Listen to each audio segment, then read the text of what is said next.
I'm Patrick Phelps and I'm visiting Macraes, New Zealand's largest gold mine.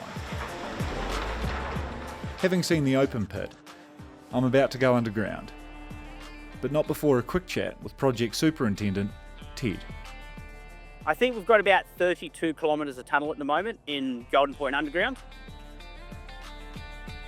It started with the first cut, which was only about 1 metre, and there's been some hard yards of big tears getting to that point. If you're wondering why there's an underground operation at all, it comes back to cost and returns. When a relatively high-grade ore body dips deeper and deeper below the surface, this increases the amount of overburden above it. If the miners persist with open cast methods, this means more earth moving and cost to recover that gold. It gets to a point where too much overburden is just not cost effective. While it can cost more up front to develop underground gold deposits compared with open pits, higher grades of ore make it worthwhile. Open pit does bulk tonnes, but we do smaller tonnes high grade. So we produce a very small amount compared to the open pit, but our grade pushes us up a bit.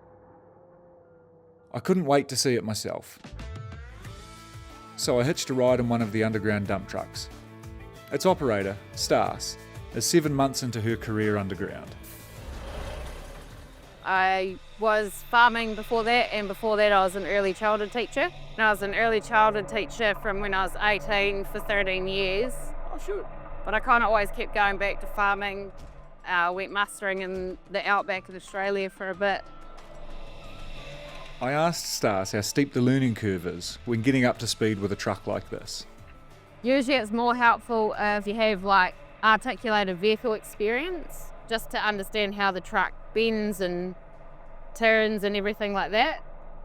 Because I come from farming, I felt like it was the same as driving a tractor with jewels on through a gateway all day. Just having something either side of you, basically driving down a gateway for 2.5 kilometres. That's how I sort of imagined it when I started. Stas's role here is to descend down the deep, dark tunnels to the face and collect a load of 50 tonnes from the bogger, a specialised underground loader, before carting it back to the surface. It might not be the job for everyone, but Stas has enjoyed her career shift. I like a challenge, like a bit of variety, that sort of thing. So underground certainly offers that. It's not a cushy job. You always get dirty. And so it was kind of like going farming, but you're underground and you're counting out dirt instead of sheep sort of thing. Stas told me her next goal is to get into a bogger, and I was keen to talk to an operator myself, and not just to talk about a certain incident with one of our GoPros. But first I spotted a jumbo operator boring holes into a new length of tunnel, or heading as they're called down here. I asked him for the rundown on this all-purpose multi-tool of underground mining.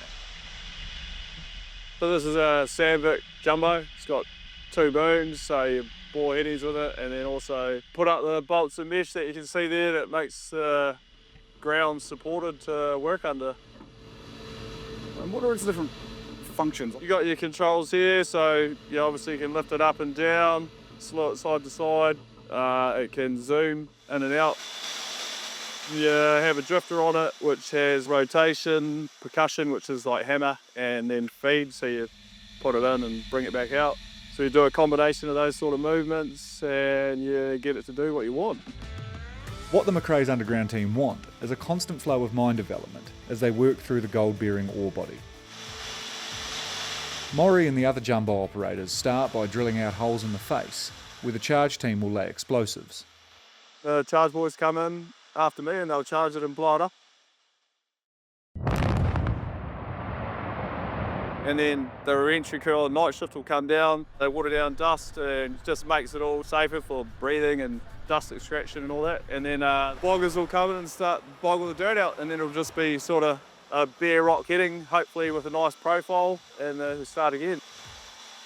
It turns out Maury is more than used to starting again himself. I've got a commerce degree in management, so... So you've done a commerce degree, then you went and got into mining, then you went into the building apprenticeship, and now you're back on a jumbo, yeah. And I like this the best, so... Leaving Maury to do what he likes best, I took my chance to catch a nearby bogger, in between loading trucks in the darkness. This mine uses remote-controlled boggers, with operators on the surface, which are particularly useful in potentially hazardous areas. But this bogger was under the full control of in-the-flesh operator, Brad, who gave me the rundown on these machines. Very much like any other loader or any joystick machine, you could compare it to a little bobcat, but yeah, you sit sideways.